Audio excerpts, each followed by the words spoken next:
Good afternoon. Who's enjoying the vibe of a female conference? How awesome is this? Thank you. My name's Cherie Whelan. I'm a specialist director with Deloitte. I specialise in complex technology delivery, but way more fun to be here today. And I get to introduce Renee Noble to you. Before I do that, phones on silent, please. Remember to use Hopper Down Under to post your amazing social media updates. You all know where the exits are. You came in them. We are going to hold questions to the end for Renee if we get time. But without further ado, Renee Noble is the Executive Director of the Girls Programming Network and a software engineer at edtech company Grok Learning. Having had no exposure to programming until stumbling upon it while studying at Sydney University, she was quick to add a computer science major to her chemical engineering and chemistry pursuits. Given this late introduction to tech, Renee's passion is making coding education exciting and accessible to everyone. She strives to create scalable content and methods for including girls, women, and people from other underrepresented gender groups.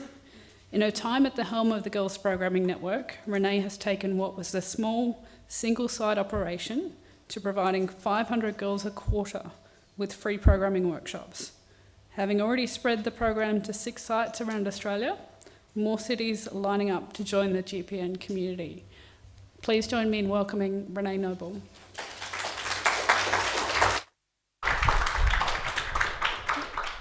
Thank you very much, Cherie. Okay, so yes, I am Renee, and I'm here to tell you about this is my talk, Concept to Classroom. It's about creating fun, differentiated programming projects. So I'm going to tell you what I've learnt along the way about getting girls involved with tech through programming projects, the pitfalls I've hit, and how I've created a methodology, a 5-step system for getting from your cool idea to something in the classroom that's super fun and you can give to everybody.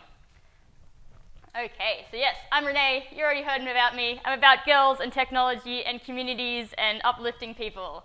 Yes. And the Girls Programming Network, if you haven't heard of it, we provide free programming workshops to girls. We're all focused on an authentic, hands-on programming experience, giving girls a chance to get their hands dirty with code.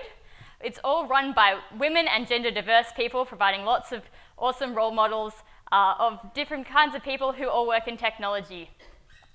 We take all kinds of students. We have high school students and some talented upper primary students and beginners through to experienced programmers who've been coming to our program for years and years. I think there's some in the room who might have even come as a student and graduated and now tutors for us. We're all about making sure there's no barriers to getting involved. Whether you're a student or a tutor, you don't need to know how much you know. You don't even need to be able to assess yourself to just sign up and come to a workshop. We're all about a full pipeline solution and making sure from whatever grade you're in school to university and into technology careers that you are here to support you and you have, people around you like you. So how do we do this? It's more than just teaching girls to code. It's more than just girls at computers. It's about the community, the vibe, and making people feel like they're at home. So we're about challenging but accessible projects, making sure you can, excel, get better, and see what you can do with technology. It, of course, has to be fun, naturally, and it has to be social, because we want to break down those stereotypes of women and girls in technology and who can and can't do technology. To help do that, we've also got all our awesome tutors around, being awesome role models, showing every step of the way, rather than just saying, reach for the stars, you can do anything. It's like, no, you can do this next year. You can go to university, or you can do this computer science course at high school. You can get this job. I can be your mentor. So they're there to make sure you know you can be them in just a couple of years' time. We're all about diversity. We have all kinds of students and tutors. GPN is about not just being for nerdy girls, it's being for all girls. Whether you're a girly girl, a sporty girl, or anything in between, whether you love science or you love video games or you love bugs, you can come along and you can make that coding be part of your identity. You don't have to be all coding all the time. You just have to be you, and you just have to show your interest in coding and be with other people who are like you and want to indulge in that.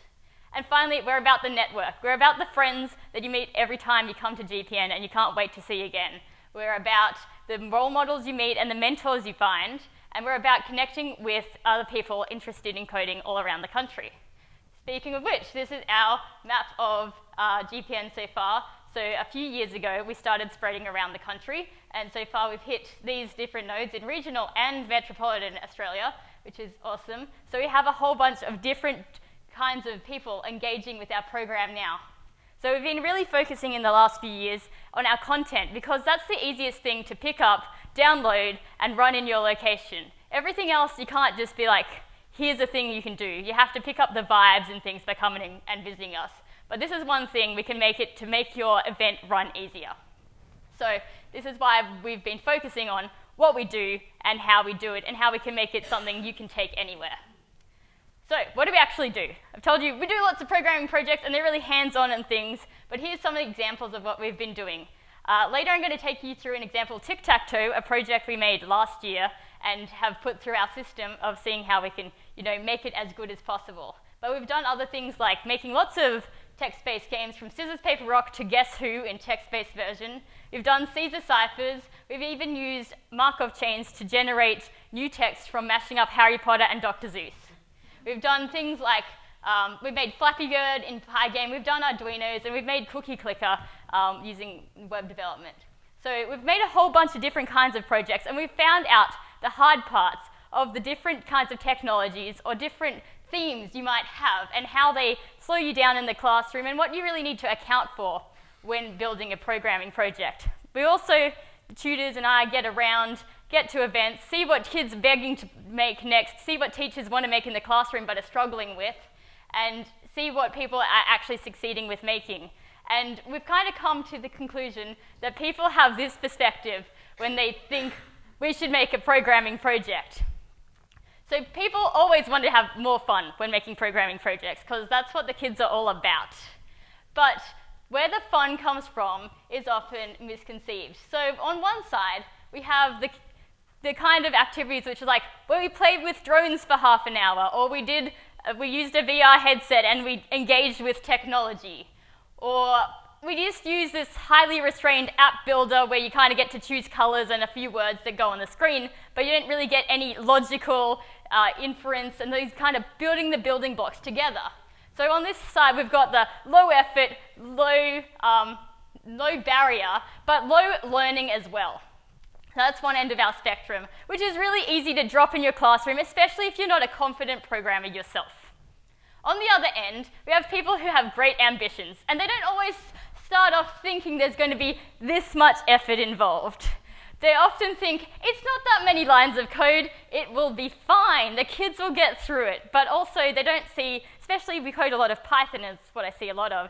Python's very neat, it wraps up everything in just a few lines. You can put so many concepts, just wedge them all in there, and you don't really know what you're signing your kids up for. So we get people go, well, the kids aren't going to like it if the project's not flashy and, fully functional. They're going to think it's dumb if it doesn't have all the features and we haven't covered all the edge cases. It definitely needs a GUI, 100%. Who wants a program without a GUI? And if it doesn't look like something you see on the web, why bother?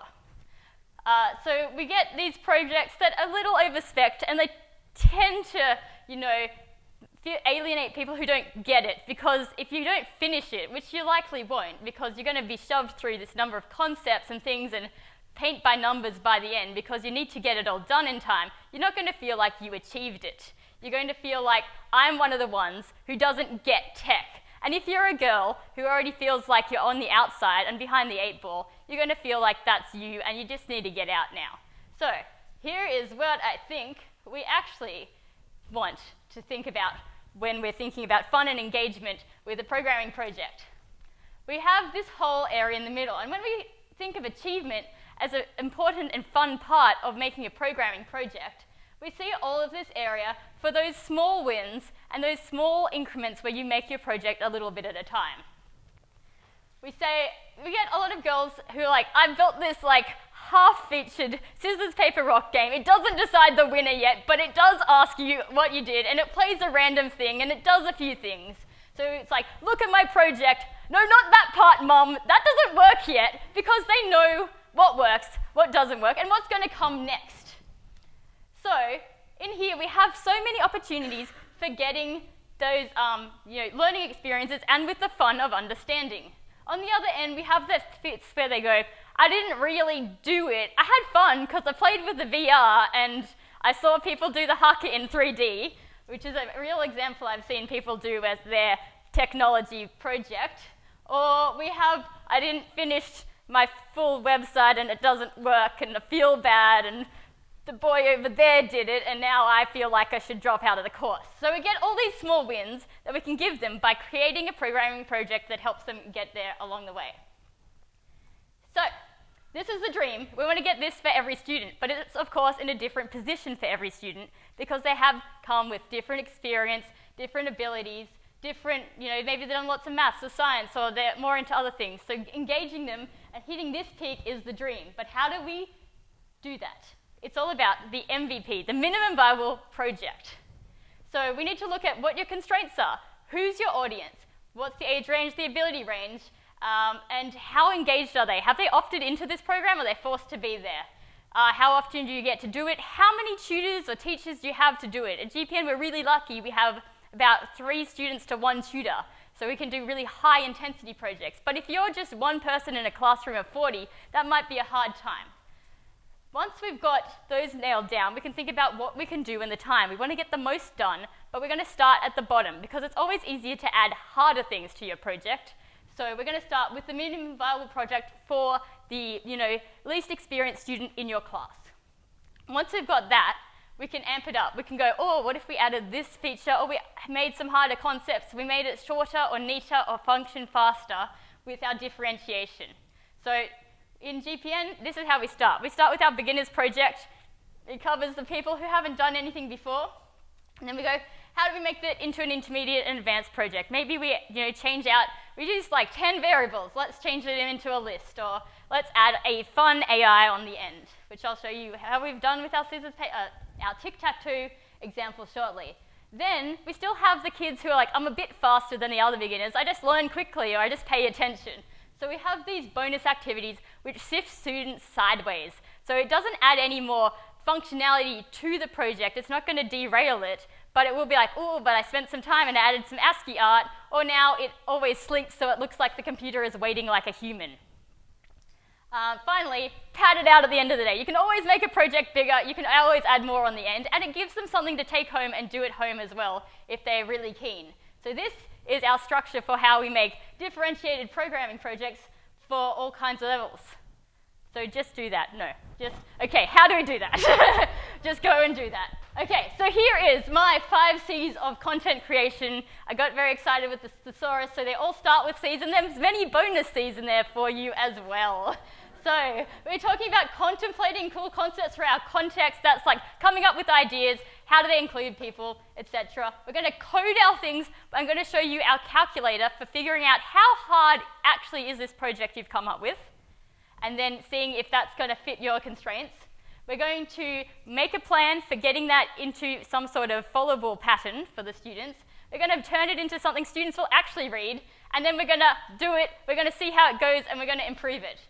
So, first up, we look at our audience. We look at who we want to include. Is it all girls? Are they super into sports? Or is it about science? Maybe you're in science class and we want to engage these kids who are super interested in one specific topic. How can we make it themed around that? But also, we don't want to just kind of force a theme on it, make a narrative, but the students feel is really contrived because they can tell they're not about that. Finally, we want to know, what are we building at the end of the day? What do they take away? That's the MVP, and also beyond. What are they going to do next, especially for the students who need more extension? So, start by coding it. Often I'm like, this seems like a really fun project. It's going to be easy, just a couple if statements, maybe a loop, it'll be fine. And then you code it and it's like really long and you're like, oh, I forgot about this edge case and that's kind of a pain and off by 1 errors and that's going to be tricky. So we code something and we see what it meets in terms of our expectations.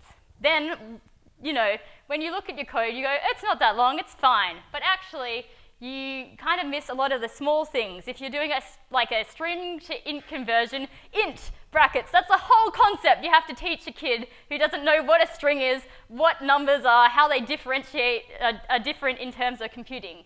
So that's a bunch of stuff to teach, and it's only 5 characters.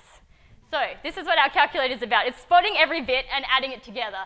So we've come up with these tables which tell you approximately how much effort something is for each level. As students progress, some things become free because, like, print for an advanced student, you just knock one out, doesn't cost you any effort. But other things take a bunch of time to do in the classroom. And some things will take up nearly your entire time if you only have a few hours on the project. So for GPN, we have about 3.5 hours once we take out the rest of the day.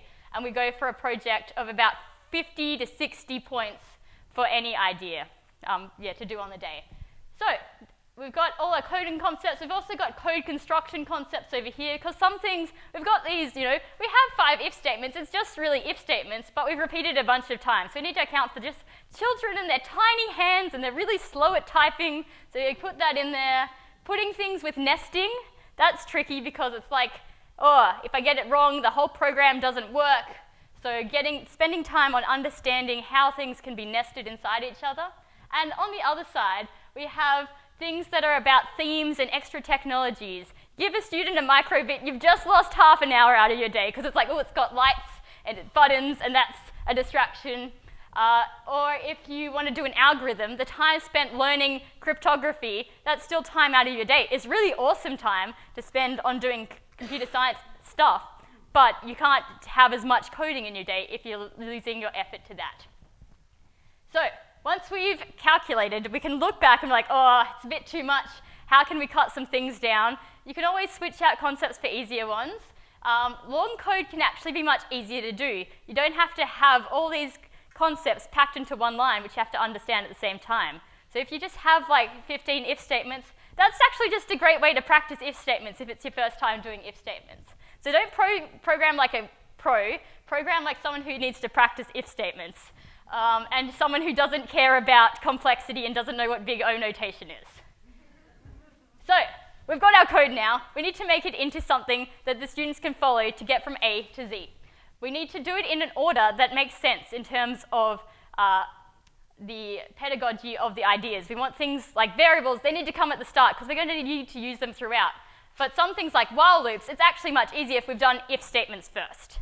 So having things in an order like that will help you out in the classroom. We also want to make sure that each stage, they know what they're building. So if we can be like, now we're adding this feature, it will help them construct it because they know what they're doing and it makes logical sense. Once again, add chances for practice. So even if you only have one input statement maybe in your program, like what move would you like to make, feel free to add what is your name?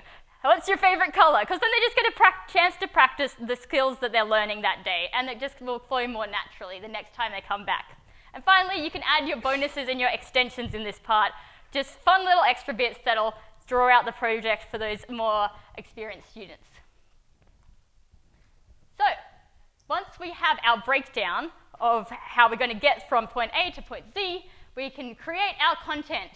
This is about making things that children will actually read. So that means no long sentences, no big words, lots of colors, lots of headings, and things that will give them hints or make sure they actually run their code.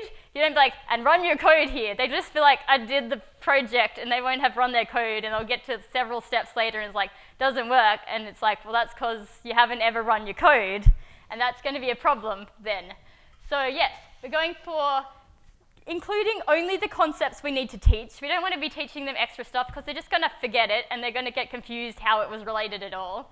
And we don't want to be spoon-feeding them stuff. So if we knock out those other concepts, we can spend time on the things that are important rather than being like, copy this line onto line 17 of your program, which won't give them an opportunity to understand.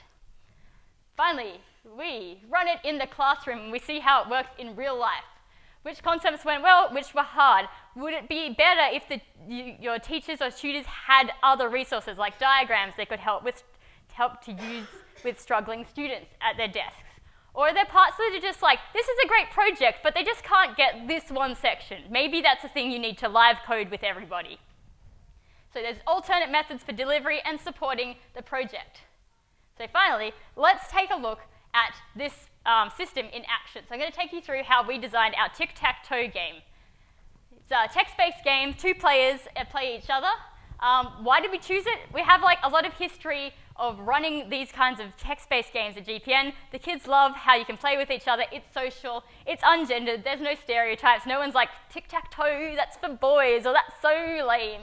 So we came up with this idea, and there were lots of different implementations. It's such a simple game, you can do a lot of stuff with it, including a cool AI extension for the upper kids.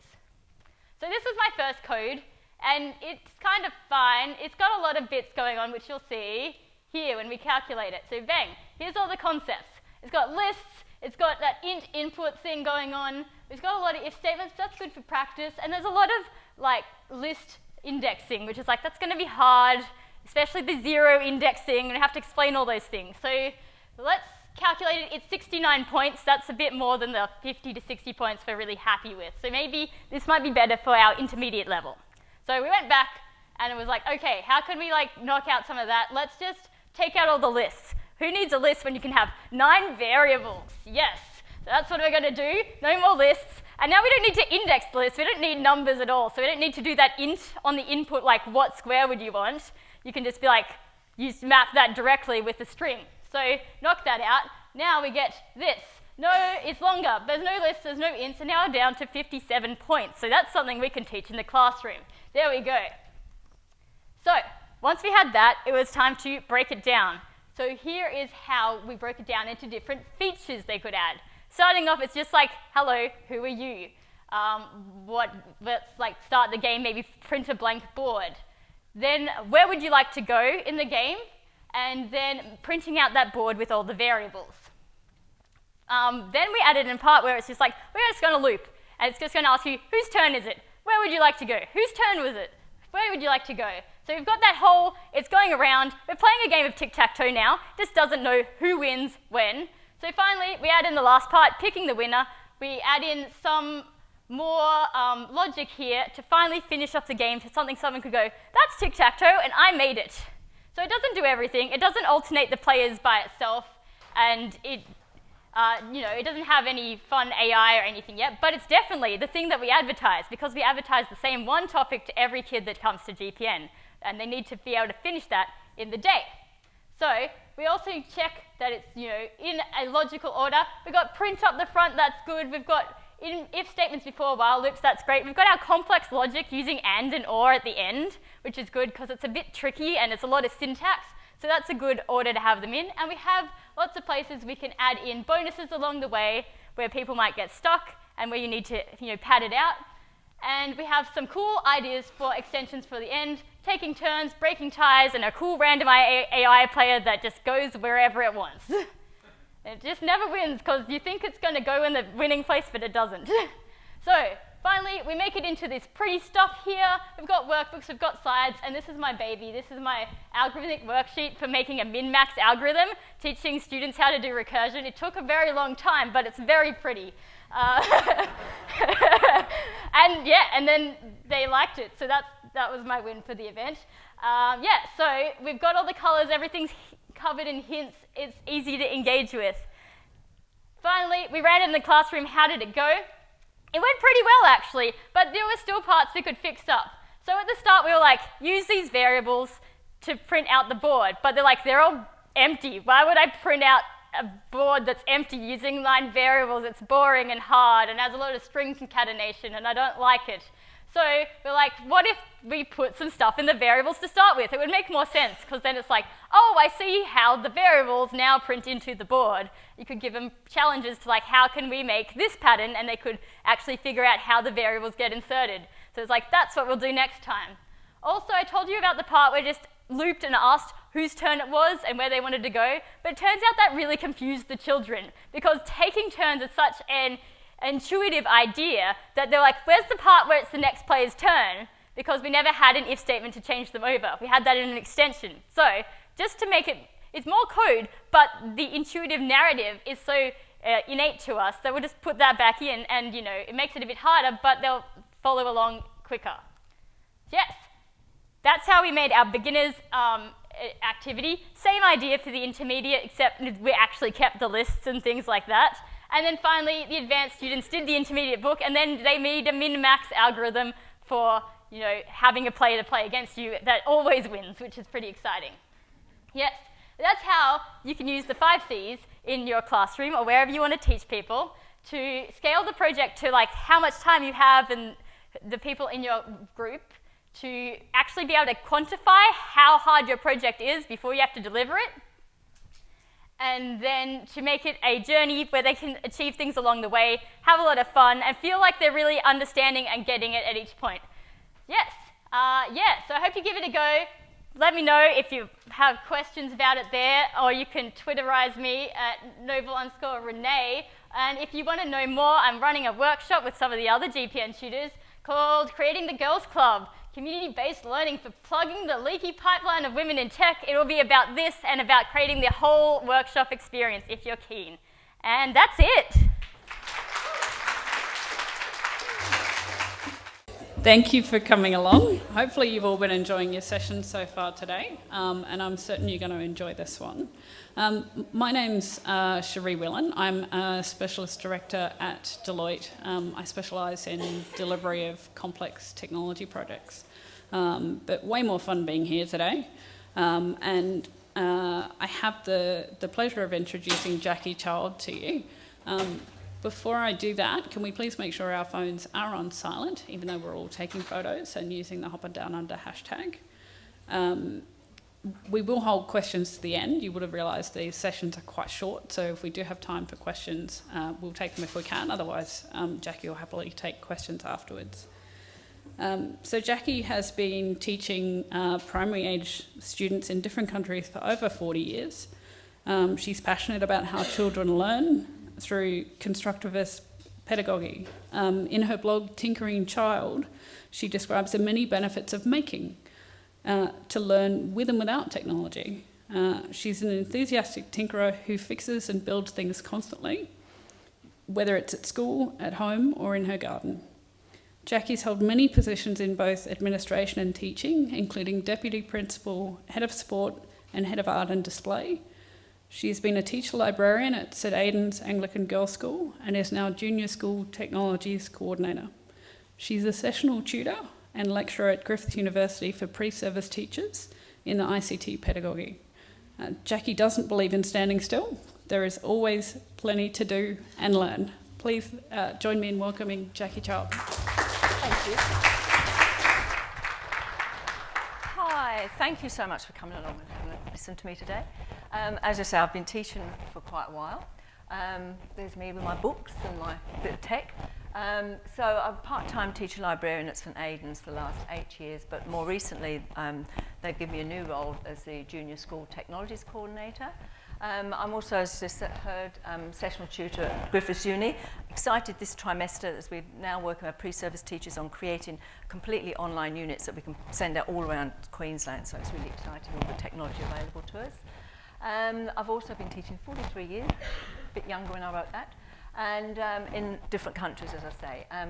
Great challenge, and I love the whole technology because when I'm pretty old, and when I go back and I look, my bits of technology, I had skateboards before skateboards became skateboards because I used to tie on my Beano annual onto my rollerblade and find any hell I could to go down.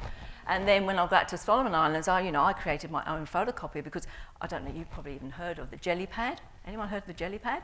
Nope. So you make glycerine jelly and then you put your carbon paper on that and then you can print the kids' books in it. So I had technology before technology was technology. I'm that old. But I am passionate of the way children learn, and I'm a huge advocate for maker spaces, and I'll be talking a little bit about the spaces I have in my school. And I'm also, as you've heard, the author of Tinkering Child. So, my topic is Hook 'em Young, engaging our young girls with technology, and providing those girls with the opportunity to experience and have fun, play, and enjoy the technology that's available to them.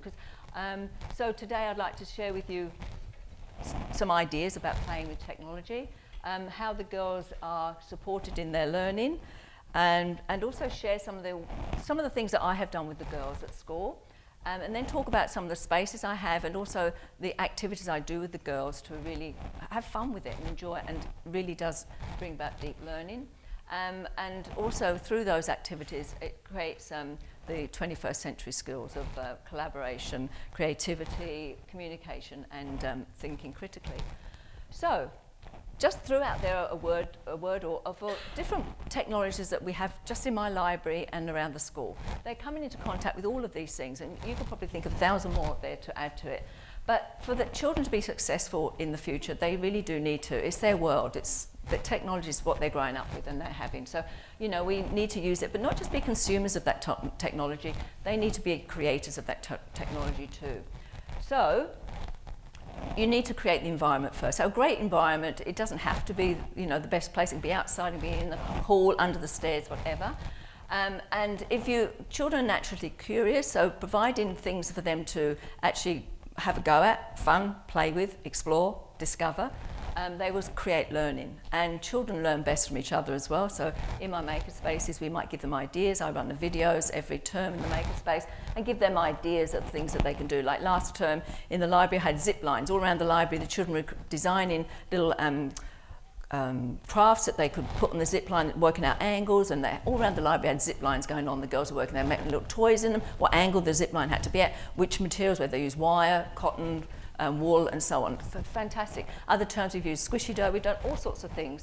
But children are naturally curious, so just providing them things with gears, connects, all those sorts of things. Oh, by the way, this presentation was like 6 times bigger. Then I got the email to say it only had to be 15,000. I had 92,000. So I've taken out all the wonderful videos I had and all the things, examples of what we've been doing. But anyway, condensed it. So a list over there, some of the things we have in our, I will just say that being curious with the maker movement that happened about 5-6 years ago, it really started to hit Australia, and I saw it as a great way into the library, because the library is where we host all our technology for the teachers. They come in and grab things and so on. So I went to our principal, I said, look, you know, this movement's going to happen. And so we created the first makerspace in our junior library.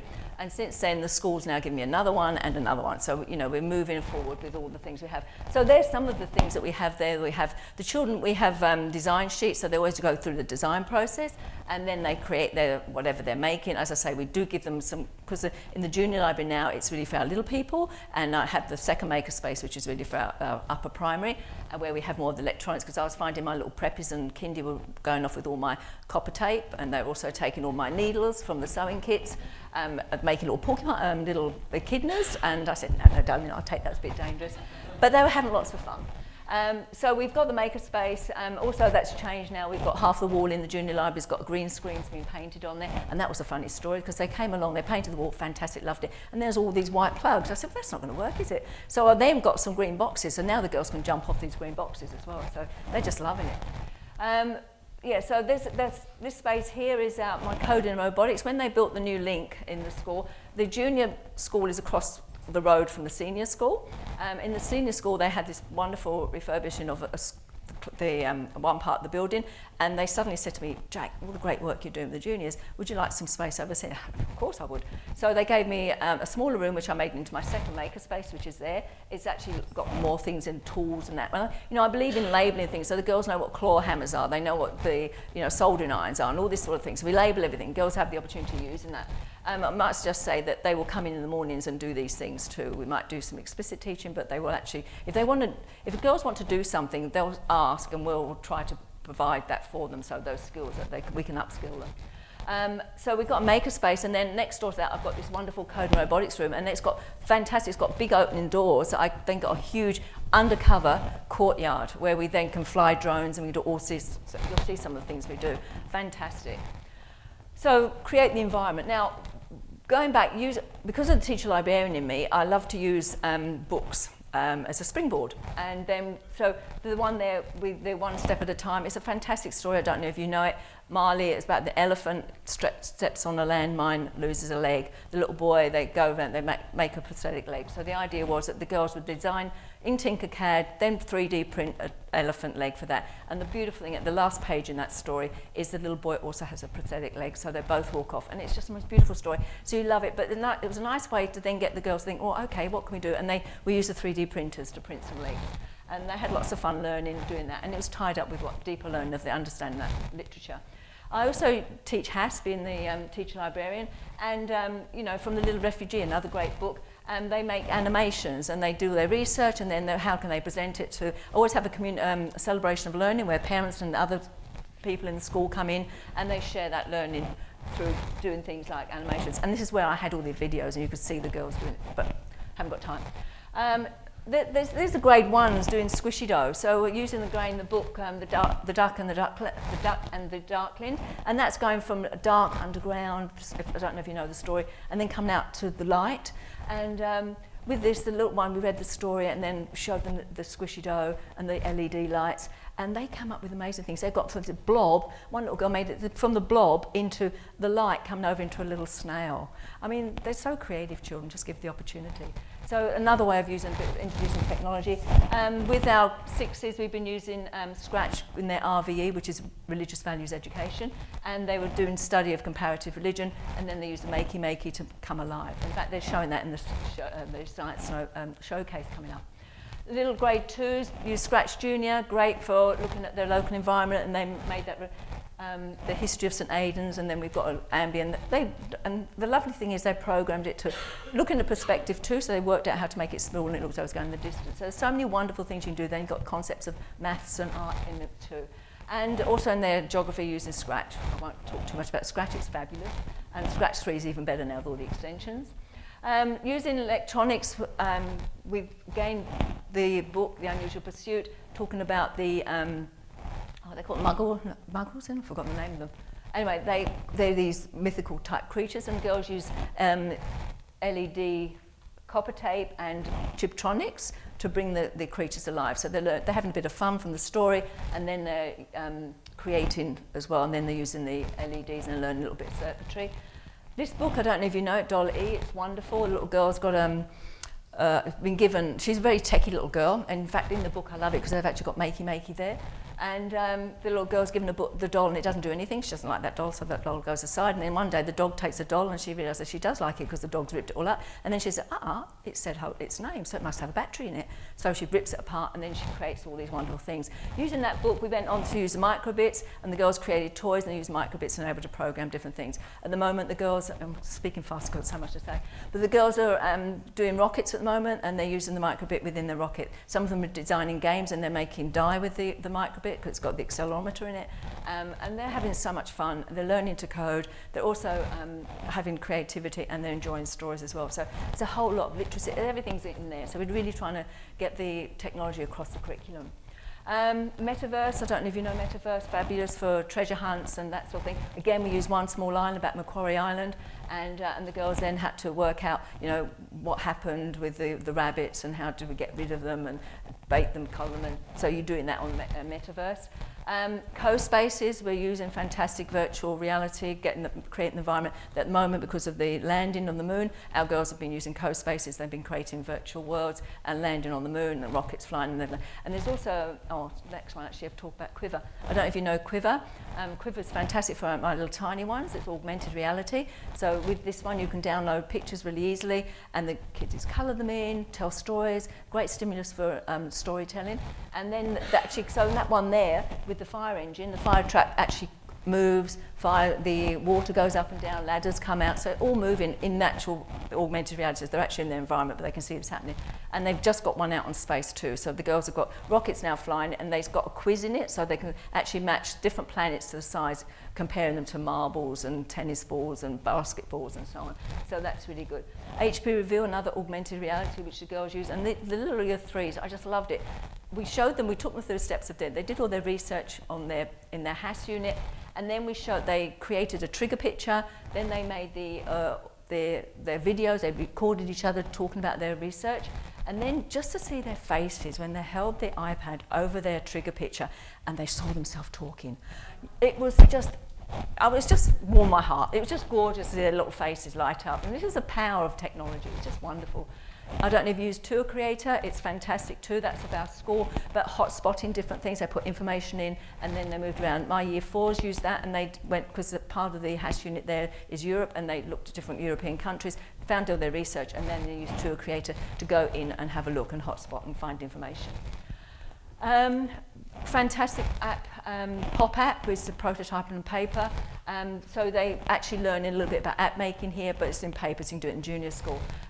This one we did with an example of a library. The kids have done it with space as well. And you just photograph, they can draw it, photograph it, put it into the app, and it works like an app. So they can go back and forward, you can do treasure hunts with it, you can do all sorts of things.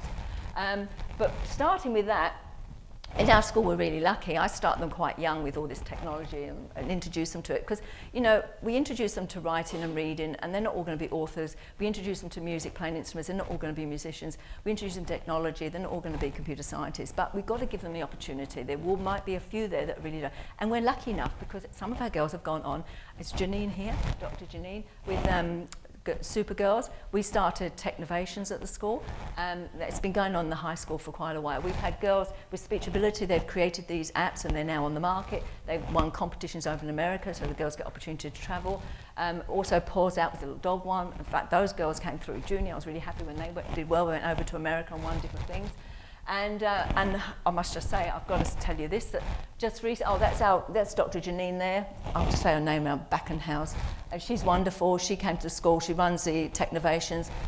We started with the juniors now, so juniors can join in. I used to do it with them, but they changed dates, and I'm not there on the day they do it now. But from that Blue Buddy, they were state winners this year, and next Friday, I'm going with them to San Francisco. So, you know, and the two of the girls have come through a junior school. So it's just wonderful starting them young. It does hook them. And they've gone on. And hopefully we'll learn lots. I will learn lots with them too next week after next. So, and we'll meet in Janine there because we all go and travel around Google and Facebook and all those wonderful things. So very excited about that trip. We had the biggest hug when I saw her when she arrived because we won't be long now. I don't know if you've done holograms with the girls. BOP Industries is run by a guy called Scott Miller. If you haven't heard about Scott Miller, check Scott Miller out. He is incredible. He's only 19. He sort of did a gap year and he started this innovations program. He's now got a company selling all these holograms, which I've got a couple. But the other great thing is you don't have to buy them because I made them. We did it in maths as well. So we made the hologram out of plastic and we then used a black PowerPoint slide. We put the videos on that in the right angle, put the hologram on it, and then you got the hologram effect. And they did that from the book 10 Pound Pom. We read the book. They will talk a character from the book, different parts of the kids when they arrived in Australia from England, and they then did it. And you can see that's just a black PowerPoint there with the image on there, and the kids talk. So it's fabulous. But with BOP Industries, with that hologram, there's an app called Holopex, and Holopex is fantastic. You just upload your video on that, film them, they do dances now in front of the black screen, and then film them, put it in, and they just love it. Absolutely fabulous. Oh, green screens, as I say, we've got half the library walls now of green screen. This was tied up with HAS, where we were doing the Federation, looking at the Indigenous perspective and what happened to the Indigenous community, the Aboriginals from Federation, and the girls picked different parts. And then I got in touch with the elder, Auntie Teresa, that is Auntie Teresa there, and she came and spoke to the girls because she was actually from the stolen generation. It was so powerful. It was wonderful. And then the girls made documentaries using the green screen. You see a couple of images there. On my blog, I've got all this. You can always go and have a look and watch some of these things that we've made. And then I had a film night. So I had a red carpet, and VIPs walked down the carpet, and we sat there. And at the end of it, Auntie Teresa responded, and she said, she had tears in her eyes. She said, you have done more for me tonight than the government have ever done. And that was just amazing. And that was, again, using technology with the girls. It really inspired them. They all created their own, in pairs, they created documentaries of different aspects on the timeline. And then we had a film night, and it was just fabulous. Different apps you could use. Book Creator, can't go without it. It's just fabulous. Girls share it up on the screen.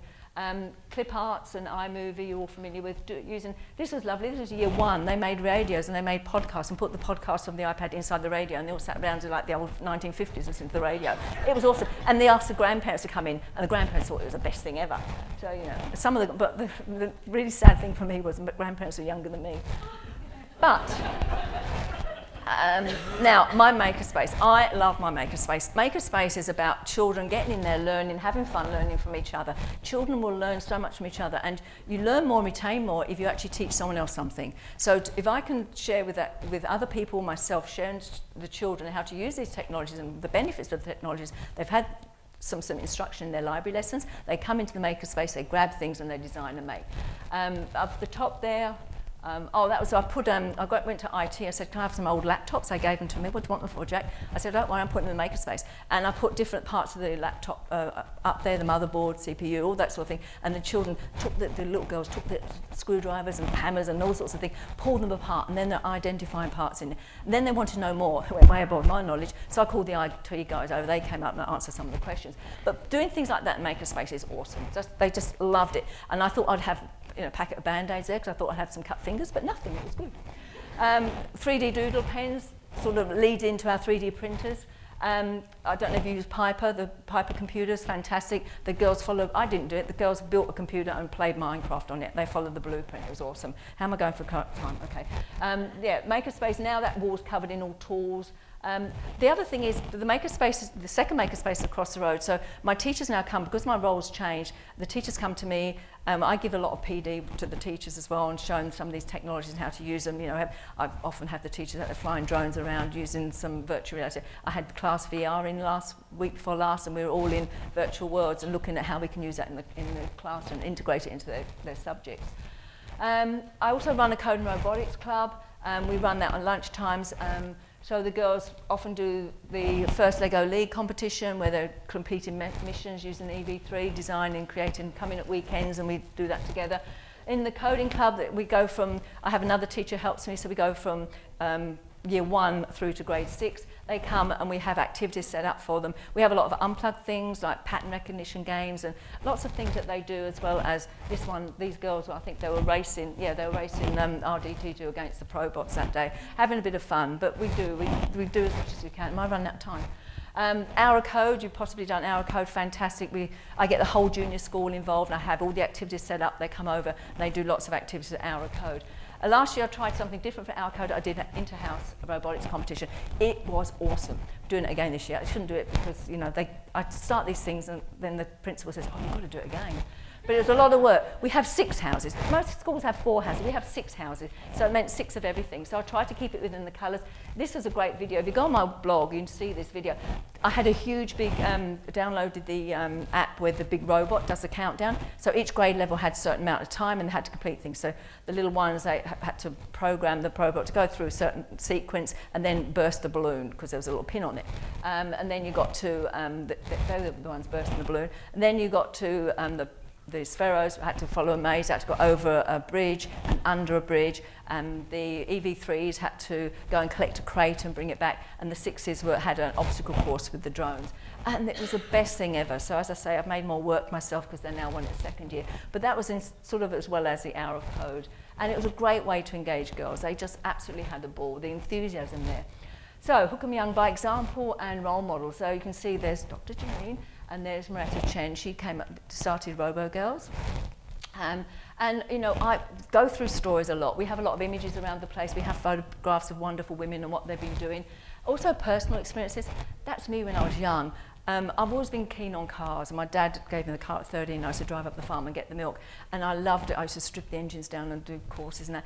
And who would know that from that love, I went on to be one of Britain's top female rally drivers, and I was racing for Fiat. And I got on TV, and one great story is that I was doing a presentation with Princess Anne, and it reminded me when I saw it today, someone mentioned Princess Anne. Oh yeah, I remember that. She was lovely. I went to a presentation. She'd flown in a helicopter, did the presentation, and she got a speeding fine going home. I did an awesome job. So she was totally behind motorsport.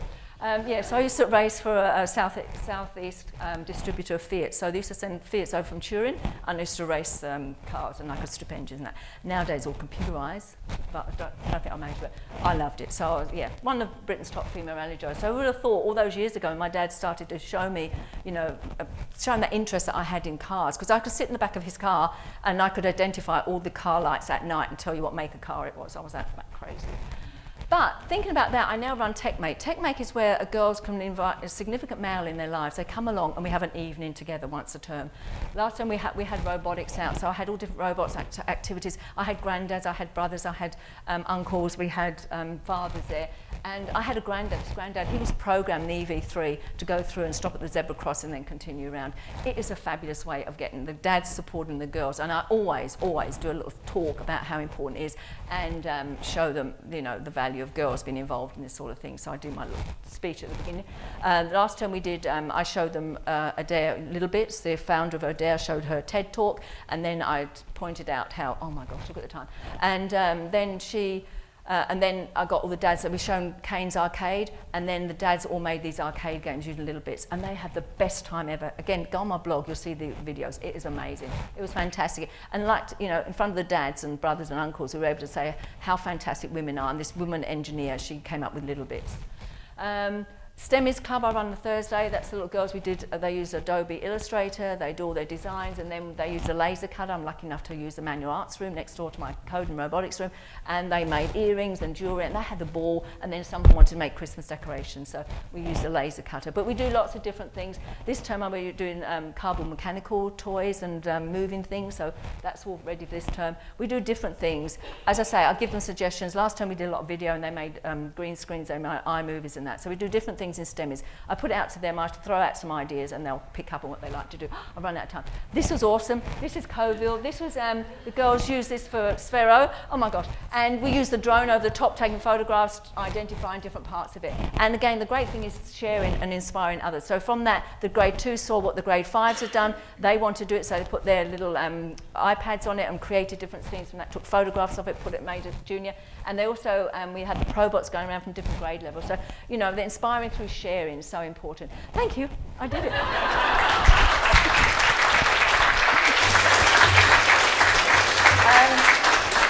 I will just say, yeah, on my blog I do put a lot of stuff out there, and I always upload things. If you want to download things from my blog, you're more than welcome to. If you want to get in touch with me, Twitter I'm Jackie_child, and for Facebook I'm Tinkering Child. But thank you so much for listening to me.